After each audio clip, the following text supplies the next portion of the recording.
तो बड़ी चुनौती आखिरकार किस तरह से इंडी अलायंस को आने वाले वक्त में चुनाव की तारीखों तक मजबूत किया जाएगा, और उससे पहले जो तमाम एक के बाद एक दिग्गज नेता जो नाराज हो रहे हैं, उदासीनता का शिकार हो रहे हैं, या ये कहा जाए अवसरवादिता का शिकार हो रहे हैं, उनको कैसे अपने गठबंधन में रखेंगे। इसी पर चर्चा करने के लिए तीन बेहद खास मेहमान पूनम पंडित जी हमारे साथ हैं, नेता कांग्रेस से, अश्विनी शाही प्रवक्ता भारतीय जनता पार्टी से, और वरिष्ठ पत्रकार योगेश कुमार सोनी जी। बहुत बहुत स्वागत है आपका। पूनम पंडित जी, शुरुआत में मैम आप ही से कर रहा हूं, क्योंकि एक के बाद एक दिग्गज नेता पार्टी को टाटा बाय बाय कर रहे हैं। आचार्य प्रमोद कृष्णम जी हों, बाबा सिद्दीकी हों, चाहे मिलन देवड़ा जी हों, या फिर अब अशोक चवाड़ जी, क्या आप लोग आंकलन निकाल पा रहे हैं?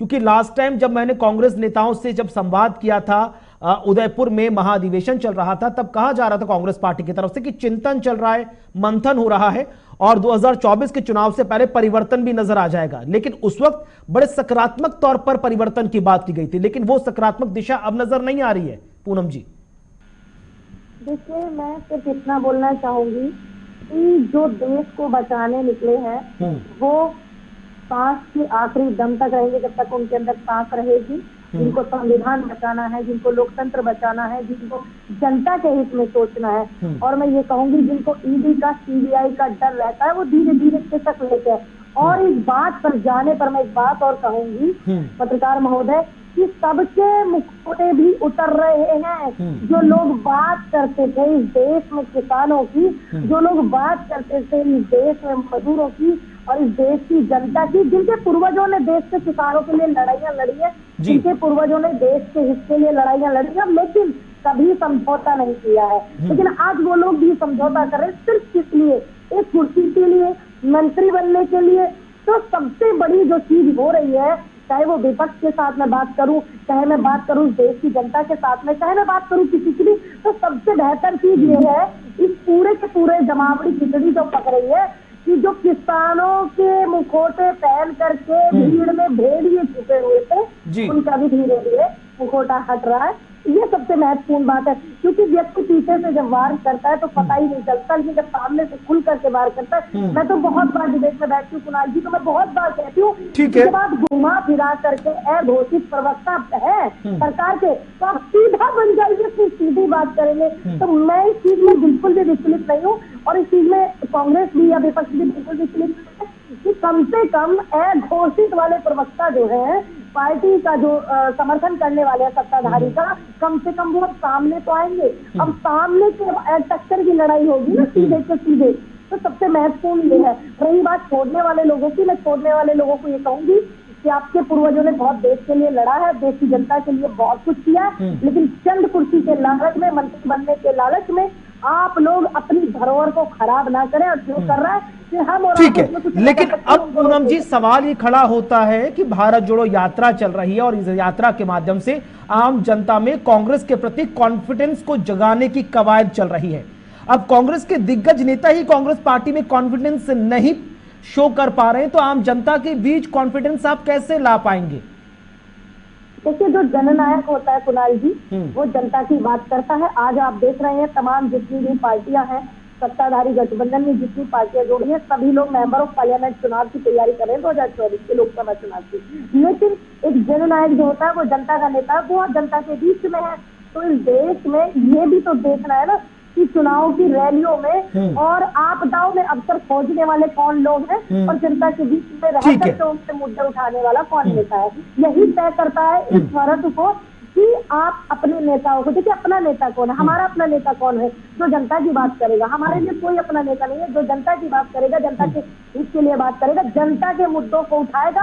आपको पता ही होगा कुणाल जी कि तमाम देश के बॉर्डरों को सील करने की कोशिश जारी है, क्योंकि आंदोलन 2002 की तैयारी है। ठीक है, अश्विनी शाही जी हमारे साथ जुड़े हुए, भारतीय जनता पार्टी से प्रवक्ता है। अश्विनी शाही जी, सीधा आरोप लग रहा है कि एक के बाद एक नेता जो कहीं ना कहीं कांग्रेस या अन्य राजनीतिक दल छोड़ के एनडीए में शामिल हो रहे हैं, मुख्य रूप से बीजेपी में, वो कहीं ना कहीं अवसरवादिता का शिकार हैं। वो अपना अवसर देखकर बीजेपी में तो शामिल हो ही रहे हैं, लेकिन कहीं ना कहीं जो दबाव है एजेंसियों का, वो भी उन पर नजर आ रहा है। सुबह से खबरें सामने आ रही हैं कि अशोक चवाड़ जी का एनडीए के पक्ष में या बीजेपी की तरफ झुकाव है, या कांग्रेस को जो बाय बाय कर रहे हैं, पर्दे के पीछे बात कुछ और ही है, दबाव में है वो भी।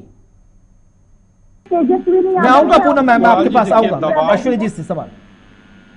कुणाल जी देखिए, दबाव है क्या है अब ये कांग्रेस के लोग जाने, हम्म, मगर मुझे पता है कि और देश को भी पता है कि 18 दलों के लोग इन्हीं भ्रष्टाचार से बचने के लिए सुप्रीम कोर्ट के पास गए थे। हम्म, और महामहिम सुप्रीम कोर्ट के माननीय जस्टिस ने उन लोगों को सुप्रीम तमाचा मारकर वापस भेज दिया था कि एजेंसियां अपना काम कर रही हैं। हम्म। तो इसमें अब वो कांग्रेस के लोग हों, क्या हो, दबाव हो, मुझे भारतीय जनता पार्टी को इससे कोई फर्क नहीं। दूसरा, ये जो लोग टूट रहे हैं, जो लोग जा रहे हैं, इससे तो ये इसका श्रेय जाता है हमारे इस देश के कांग्रेस के अंतिम युवराज राहुल जी को।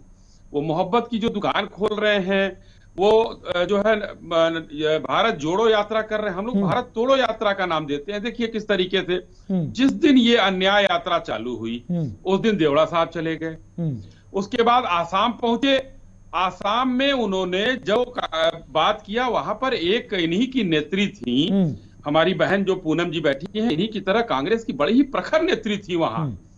वो कौन दत्ता नाम, अंकिता दत्ता नाम था। उनको न्याय नहीं दे पाए, उनको उन्होंने शोषण का आरोप लगाया था। उसके बाद बंगाल में आए तो ममता जी ने टाटा बाय बाय कर दिया, बिहार में जेडीयू ने कर दिया, उत्तर प्रदेश अभी घुसे नहीं है तब तक जयंत चौधरी जी ने नमस्ते कर लिया, उधर भगवंत मान जी से लेकर अरविंद केजरीवाल जी ने टाटा बाय बाय कर दिया। और सबसे बड़ी बात, वायनाड में कम्युनिस्ट पार्टी ने कह दिया है कि वायनाड की जगह कोई दूसरा सीट देख लीजिए। ठीक है, बहुत स्पष्ट संदेश दे दिया है। तो अब ये बताइए, ये भारत तोड़ो यात्रा है, भारत जोड़ो यात्रा है। और हमारी बहन अभी कह रही थी कि जननायक, जननायक अच्छी बात है भैया, राहुल जी यात्रा कर रहे हैं। इस उम्र में एक इतनी बड़ी यात्रा करना एक वाकई हिम्मत का काम है। मगर जो भीड़ जुट रही है उसको भी तो देखो आपकी क्या हो रहा है। राहुल जी गो बैक और पता नहीं क्या क्या हो रहा है। आसाम में खड़े होकर मेघालय में खड़े होकर आसाम सरकार पर जो आरोप लगाते हैं कि आसाम की सरकार हमको परेशान कर रही है। ठीक है, लेकिन अश्विनी जी सीधा सवाल है, अश्विनी जी सीधा सवाल कर रही है कांग्रेस पार्टी। में आऊंगा, पूनम जी को स्क्रीन पर लाया जाए। अश्विनी जी सीधा सवाल है, चाहे वो कोई भी हो, चाहे मेरा सीधा सवाल है भाजपा के प्रवक्ता अश्विनी भाई जी से कि अब तक ये लोग इंडिया गठबंधन में थे तो आप लोग बुराइयों के पूरे स्तर को पार कर देते थे, और अब ये आ गए आपके एनडीए गठबंधन में, अब आपको ये सभी लोग अच्छे लगे। ऐसा क्यों? इस चीज को, ये दोहरा चरित्र आप लाते कहां से हो? देखिए पूनम जी, हम किसी की बुराई नहीं कर रहे हैं। हमारा, अच्छा आप एक बात बताइए, हमारा आपसे कोई दुश्मनी नहीं है। हमारी आपकी, कुणाल जी एक एक करके बोले तो ठीक है। डाल करके सबसे पहले तो मैं कहना चाहूंगी, अगर मेरी आवाज पहुंच रही हो या मुझे सुन पा रहे हो, सीबीआई चंद्रचूड़ जी जिन्होंने देश की संपत्ति को, सड़कों को नुकसान पहुंचाया, उन पर सभी पर कानूनी कार्रवाई होनी चाहिए, उन पर मुकदमा चलना चाहिए, क्योंकि सरकारी संपत्तियों को नुकसान पहुंचा कर देश का किसान अगर आ रहा है, आपको डर किस बात का? आप क्यों डर रहे हैं? आप क्यों भयभीत हैं? ठीक है, अब पूनम जी सुन लीजिए ना अश्विनी जी को। ठीक है, ठीक है पूनम जी, ठीक है। अश्विनी जी इनके तमाम सवालों का तो जवाब दीजिए, साथ ही साथ ये भी सवाल का जवाब दे दीजिए, क्योंकि बार बार ये कहा जा रहा है कि अगर कांग्रेस बीजेपी भ्रष्टाचार मुक्त भारत की परिकल्पना करती है तो वो जो तमाम नेता जो कभी कांग्रेस का अंग रहे थे, जिन पर भ्रष्टाचार के एलिगेशंस लगे थे, वो उनके लिए आज ग्रीन सिग्नल एनडीए या बीजेपी क्यों दिखा रही है? देखिए यहाँ पर कुणाल जी, देखिए तो मैं अपनी बहन से कहना चाहूंगा कि भाई यहाँ भाषण नहीं हो रहा। अगर भाषण हो रहा हो तो या तो हम लोग शांति से आपका भाषण सुने और या फिर हम लोग यहाँ से चले जाएं। हम सुनने नहीं आए, सीधा सवाल नहीं तो हम तो मेरे जब हमारा नाम लिया जा रहा है तो मैं बोलूंगा। ठीक है पूनम जी, ठीक है मैम, नहीं है जाइए किसान आंदोलन पूनम जी आपकी बारी में अश्विनी जी ने नहीं बोला था।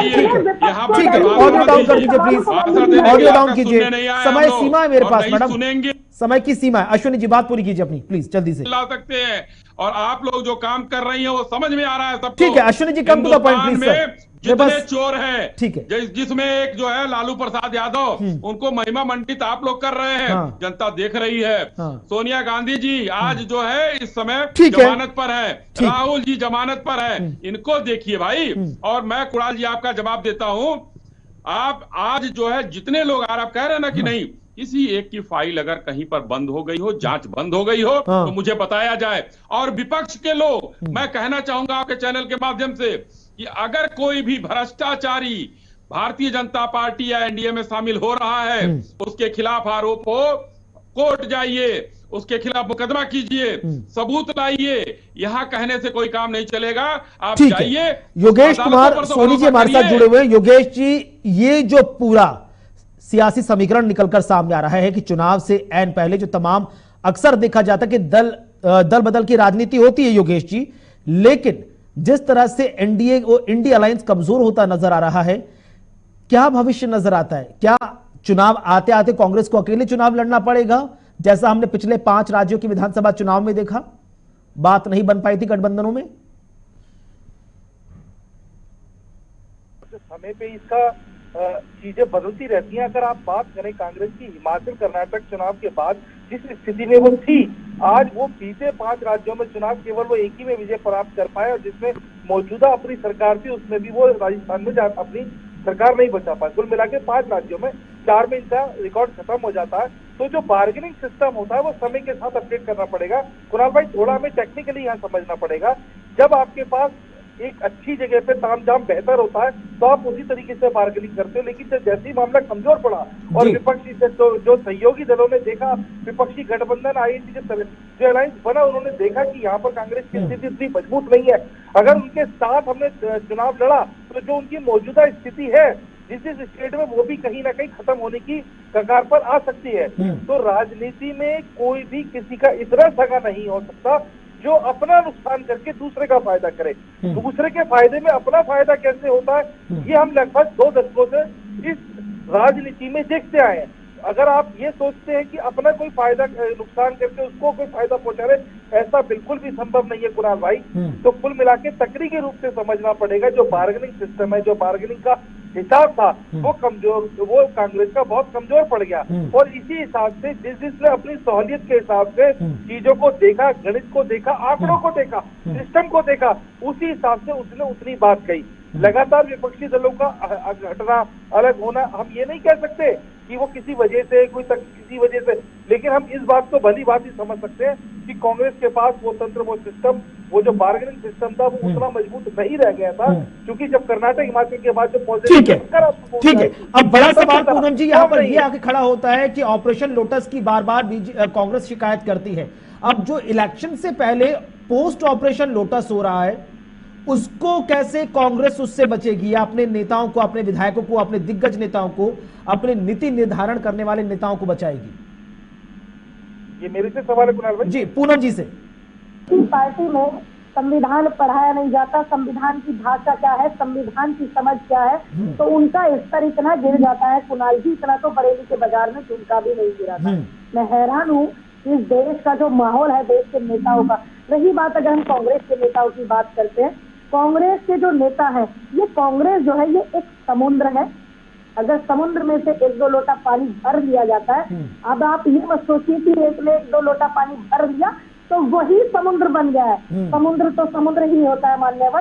तो मैं यही कहना चाहूंगी कि जब भी देश में बेटियों की बात आती है तो मेरे बड़े भाई से मेरा सीधा सवाल है, मैं भाजपा के प्रवक्ता से सवाल नहीं कर रही हूँ, मैं अश्वनी भाई से सवाल कर रही हूँ, और मैं कांग्रेस की हैसियत से नहीं कर रही, एक बेटी की हैसियत से सवाल कर रही हूँ। अश्वनी भाई अभी मुझे पाठ पढ़ा रहे थे इस देश की बेटियों का, इस देश के सम्मान का, इस देश में बेटियां भाषण देंगी या नहीं देंगी। सबसे पहली बात तो ये आप तय नहीं करेंगे कि हम भाषण देंगे या नहीं देंगे। हम तो वो लोग हैं कि हम लोग भाषण की तो छोड़िए, हम लोगों ने देश भी चलाया है, और आपसे ज्यादा काबिलियत देश में बेटियां रखती है। बिल्कुल। तो अब देखना बेहद खास होगा कि जैसे जैसे चुनाव की तारीख या वक्त नजदीक आएगा, किस तरह से अपनी तमाम रणनीतियों के आधार पर कांग्रेस न सिर्फ जनता में बल्कि अपने बड़े नेताओं के बीच भी विश्वास हासिल करके। बहुत बहुत शुक्रिया आप तीनों ही खास नेताओं का हमारे साथ चर्चा में